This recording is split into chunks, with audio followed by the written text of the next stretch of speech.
Match nul, 2 buts partout entre le FC Barcelone et le Celta Vigo. Bonsoir les amis, j'espère que vous allez tous très bien, même si je sais que c'est compliqué quand même après ce qu'on vient de vivre, après ce qu'on vient de voir avec le FC Barcelone. On vient tout simplement de foutre en l'air tout ce qu'on a fait, pour être poli, depuis le début de saison. Tout ce nombre de buts marqués là, tout cet enchaînement de bons matchs et tout, pour finalement se retrouver à offrir la possibilité au Real Madrid de revenir seulement à 1 point au classement de la Liga. Et franchement, la Liga est tout simplement relancée en fait. Parce que même si le Real Madrid devait perdre des points contre Valence, ce qui est très peu probable quand même, tu les amènes quand même à être très très proche de toi, à 4 points éventuellement. Mais là, déjà, on peut parler d'un point seulement d'avance sur le Real Madrid, ce qui est tout simplement bizarre en fait. Et le truc, c'est que tu ne perds pas ce match-là sur la durée. Parce que globalement, quand même, on va pas dire que tu as eu la maîtrise, mais tu arrives quand même à valider tes temps forts et à maîtriser tes temps faibles grâce à un excellent Iñaki Peña. On va y revenir, qui a fait un très très grand match.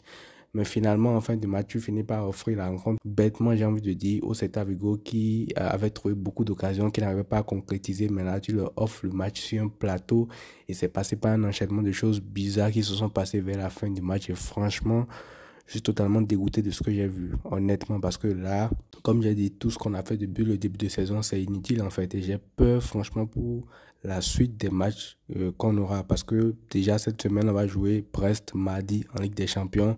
Brest qui, pour l'instant, est la surprise de la Ligue des Champions et tout. Si tu les joues dans une forme comme ça, sans Lamine Yamal, tu sais que finalement, c'est très compliqué de trouver un profil d'ailier similaire pour pouvoir jouer dans ton équipe. Là, ça va devenir très, très, très compliqué. J'aimerais pas du tout que déjà, avant la fin de cette année-là, on commence à parler de rechute du FC Barcelone qui retombe dans ses travers.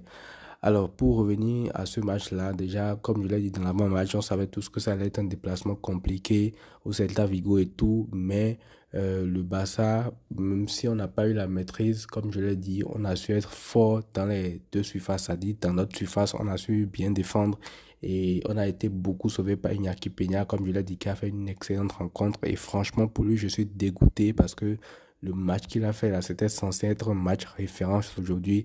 Et à cause de l'équipe, il prend 2 buts. Sinon, ce match-là rentrait directement comme une très grande réussite pour lui.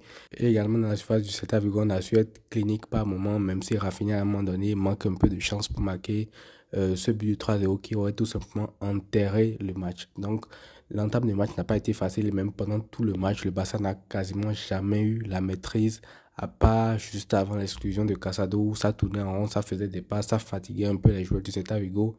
Et là, Koundé, lui, il a eu la brillante idée d'offrir le ballon comme ça sur un plateau au joueur du Celta Vigo qui prend et qui marque son but. Et ça, c'était sûr que ça allait relancer le match en fait.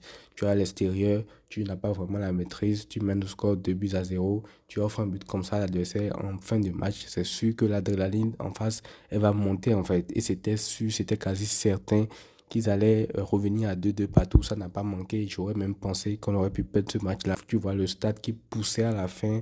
Les joueurs du Celta Vigo qui étaient surmenés, les Moriba, les Mingueza et tout, qui étaient survoltés en fin de match. Et franchement, on passe même pas loin du pire. On aurait pu perdre carrément si Iñaki Peña n'avait pas fait toutes ces parades-là. Donc franchement, moi, je ne sais plus quoi penser de ce Barça. Déjà, la compo pour moi me paraissait équilibrée quand même sur le papier. Tu mets Gavi, Pedri et Casado au milieu du terrain. En attaque, tu incorpores Daniel Mo qui joue sur le côté gauche, là où Rafinha est censé être Rafinha qui passe à droite à la place de Lamine Yamal.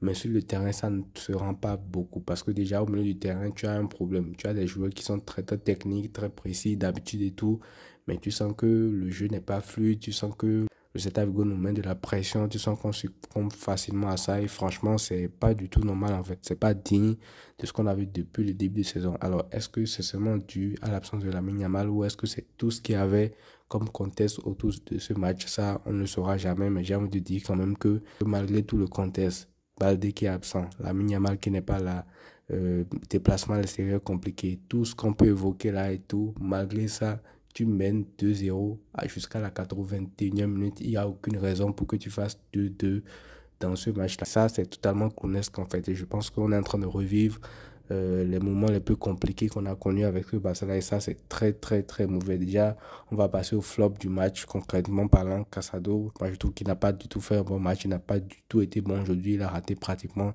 tout ce qu'il a tenté sans exagérer. Et c'est lui aussi qui prend le carton rouge, qui déclenche un peu cette infériorité numérique-là et qui crée tout ce qui se passe derrière. Parce que je pense que après, on peut jamais savoir. Mais sans ce carton-là, je pense quand même que le match finit tranquillement à 2-0. Tu mènes 2-0. Je ne sais pas pourquoi il taxe sur cette action-là. Franchement, il prend son carton rouge et ça entraîne tout ce qu'il y a derrière. Koundé aussi, qui n'a pas fait un bon match.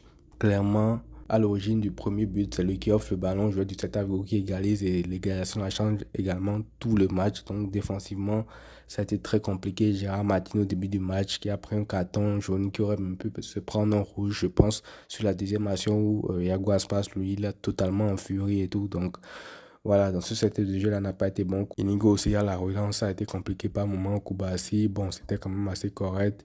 Mais franchement, globalement, on n'a pas fait un bon match. Le milieu de terrain, il n'y a que Gavi, je pense, qui sort vraiment du lot parce que, ouais, pour un retour, quand même, il fait énormément de bien, surtout techniquement, balle au pied, ses contrôles, ses accélérations, systématiquement qui touche le ballon, ça accélère le jeu. Il est toujours dans le bon sens. Tu sens que techniquement, il a quand même pris un gap également. Je pense qu'il aurait perdu de sa finesse technique et tout, surtout dans les enchaînements pour se retourner et tout. Et franchement, à part Gavi, Peña et Rafinha, peut-être tout le reste pour moi, c'est quand même des flops. Daniel Mo aussi aujourd'hui n'a pas du tout été bon. Alors vous allez me dire qu'il a joué à gauche, qu'il n'a pas joué à sa place d'habitude. Ok, tout ça je peux comprendre. Mais quand tu rates de simples contrôles, quand tu rates de simples passes, là, c'est quand même, ça va quand même au-delà du simple fait que tu ne joues pas à ton poste. Donc, lui aussi, pour moi, il n'a pas été bon aujourd'hui. Et voilà, il n'y a pas grand-chose à retirer de ce match-là. Il va falloir vite, vite se relever physiquement, mentalement et tout pour aller chercher la victoire contre Brest en Ligue des Champions, en sachant que déjà, actuellement, on est dans le top 8. Mais tu peux très vite le quitter en Ligue des Champions. Si tu perds un nouveau match et que les autres gagnent, on sait comment dans ce nouveau format-là, ça va très très vite. Donc voilà, on espère que ça n'aura pas de répercussions pour la suite de la saison. Mais là, c'est une très très mauvaise opération. On gâche tout le début de saison qu'on a fait là. On va devoir reprendre tout à zéro. Tout ce que tu as construit jusque-là, finalement, ça ne vaut rien en fait. Ça ne vaut rien tout simplement. Donc, on va attendre le match du Real Madrid demain, mais ne vous attendez pas du tout à un faux pas. Ne comptez pas sur le Real Madrid pour laisser des points. Surtout que actuellement, vu le match que toi tu as fait, ça va les rebooster beaucoup plus pour aller affronter avec beaucoup plus d'entrain. Je crois que c'est Leganés en plus. Donc, attendez-vous à une victoire du Real Madrid qui va tranquillement commencer à revenir tout doucement sur le Barça. Donc, voilà, les amis, pas besoin de parler beaucoup plus longtemps sur ce match-là qui a été écœurant à suivre. Tu mènes tranquillement, tu lâches le match, tu fais revenir le Celta Vigo et tu aurais même pu perdre à la fin. Voilà, les amis, prenez tout soin de vous et à très vite.